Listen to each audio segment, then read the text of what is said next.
शुरू अल्लाह के नाम से जो बड़ा मेहरबान निहायत रहम वाला है। तुम्हारी औरतें तुम्हारी खेती हैं, तो अपनी खेती में जिस तरह चाहो जाओ और अपने लिए नेक अमल आगे भेजो और अल्लाह से डरते रहो और जान रखो कि एक दिन तुम्हें उसके रूबरू हाजिर होना है।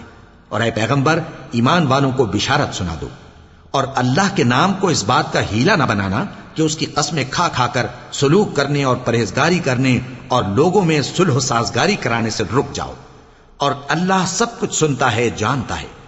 अल्लाह तुम्हारी लग़्व कस्मों पर तुमसे मुआवजा नहीं करेगा, लेकिन जो कस्में तुम कसदे दिली से खाओगे उन पर मुआवजा करेगा। और अल्लाह बख्शने वाला है, बुर्दबार है। जो लोग अपनी औरतों के पास जाने की कसम खा लें, उनको 4 महीने तक इंतजार करना चाहिए। अगर इस अरसे में कसम से रुजू कर लें तो अल्लाह बख्शने वाला है, मेहरबान है। और अगर तलाक का इरादा कर लें तो भी अल्लाह सुनता है, जानता है।